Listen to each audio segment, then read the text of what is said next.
Hello and welcome to Sufini Designs. Today's video is on how I created this piece in the shadow box.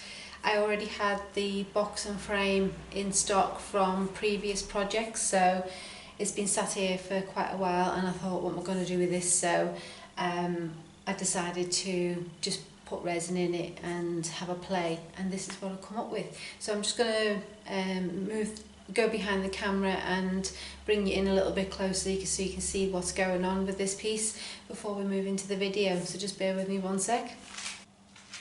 So as you can see, it's quite a deep shadow box, and the outside of the frame has actually got a gold the frame has got a gold colour, distressed colour in there already, so I decided to use that as the framework for the piece, hence why I chose to go with gold. In here is crushed glass, which I've mixed with some black resin, tinted resin, which I mixed together before applying. These are glass pebbles that I got from my local discount store.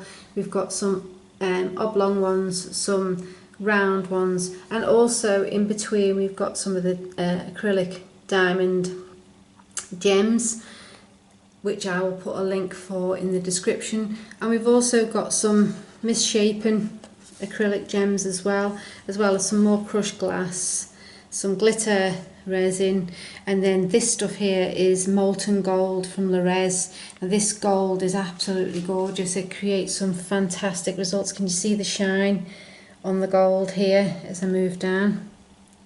So it's actually quite effective, this gold, so I'm really pleased with this gold. I shall put a link for that in the description also. And that's basically it. So just let me move back so you can see the whole piece. And as you can see, it's quite effective on the wall. So without further ado, let's get into the video. So as I mentioned earlier, I already had the box in stock, so with the frame, and it's been sat in my office for a long time. I wasn't sure what I was going to do with it.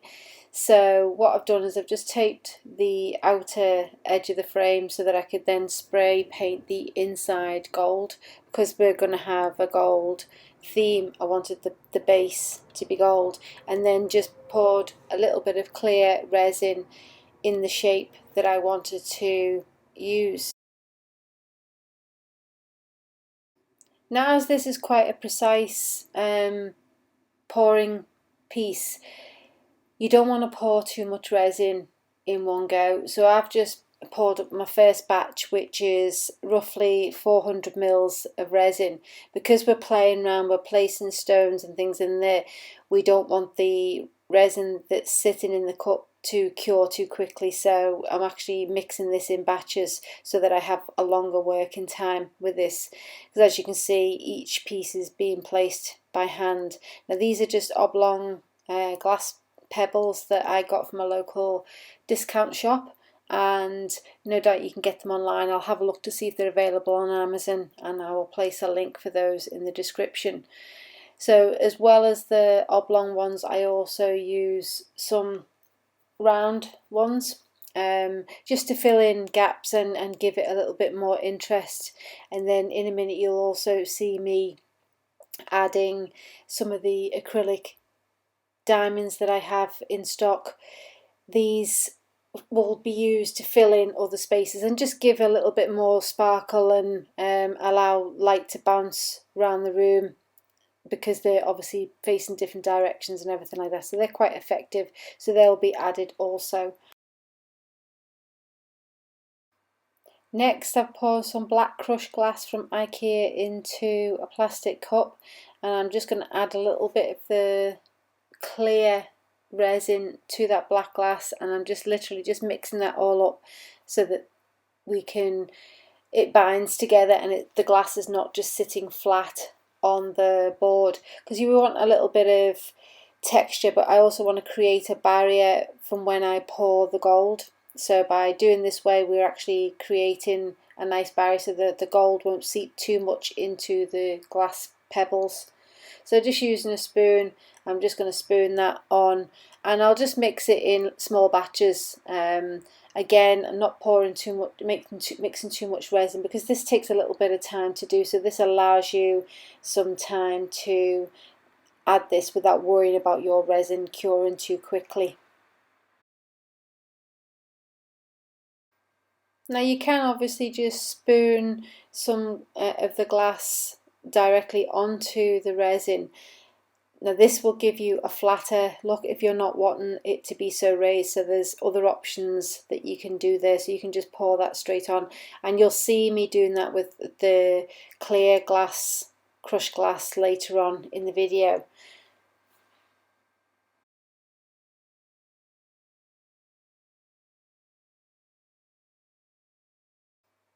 Now if you can't get black crushed glass near you, you can actually use regular crushed glass and just tint it with the resin instead. So you could add a bit of black pigment to the resin and then mix that in the glass, and that will give you the same effect.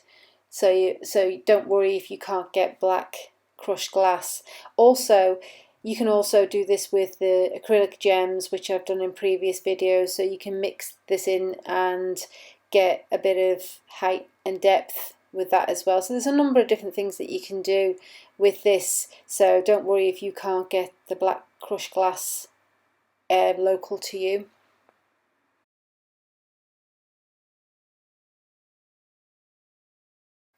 So far this has used approximately 400 ml of resin, so I had a tiny little bit left in the cup, so I've just poured that onto the board before mixing some more, and now I'm going to add some of the misshapen acrylic gems. I will have a look to see if I can find some on Amazon for you.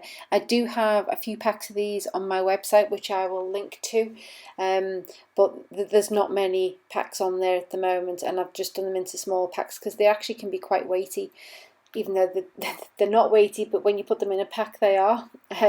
Anyway, getting back to this, so what I'm doing is I'm just placing those in the centre, and because I've spray painted the back gold, it actually shines through the gems and gives it a gold impression even though they're clear, so you get a nice effect with that. And here I'm just pouring the regular clear crushed glass, which does actually have bits of mirror in it as well, and so you do get a nice effect there.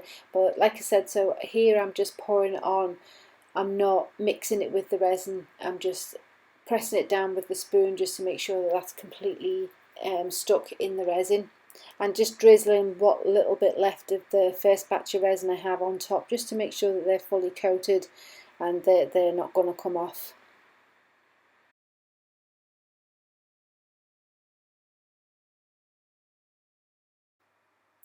So before mixing up the next batch of resin, I'm just using this opportunity to add the acrylic diamonds in between the stones to just give it a little bit more texture in there, so it doesn't look so flat. So just adding those in between the spaces, it just gives it more depth, and it looks quite effective when light hits it.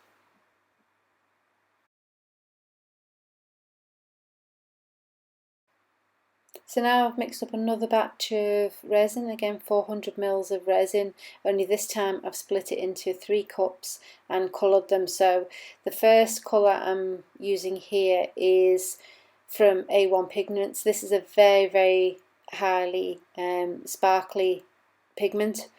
Then I'm using Artisu Black pigment, which is, again's got a little bit of shine and sparkle to it. And then finally I'm using the Resin Molten Gold pigment. So we've got 2 shades of gold plus the spray paint gold and the black. And so all I'm doing now is I'm just spooning it into areas where it didn't quite reach, and then just using the heat gun, I'm just going to blow this around a little bit so that it mixes up a little bit. And where I've got some bits of resin where it's not gone into some of the edges, I'll add some more resin there to Just make sure that the whole board is fully coated.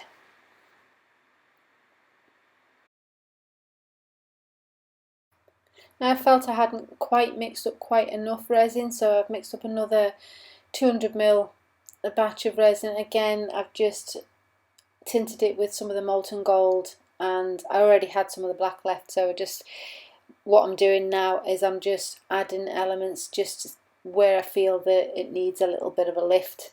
And again, I'm going to use the heat gun to blow it around a little bit so that we get a little bit of lacing and cells. Adding heat to resin is a great way to have cells and lacing happening.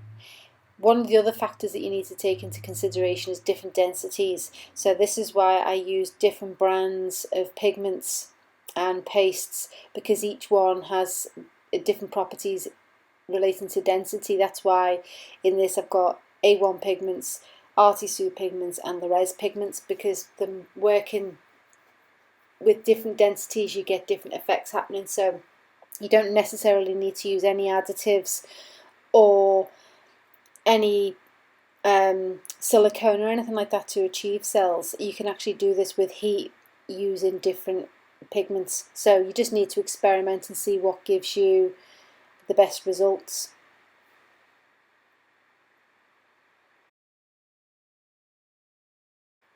So now this has been left to cure overnight. It's now safe to remove the tape, and as you can see it reveals the wood underneath, which works really well with the colours. So I'm really pleased with how that turned out. A big thank you goes out to everyone who's ordered and purchased my ebook, The Essential Beginner's Guide to Resin Art Techniques.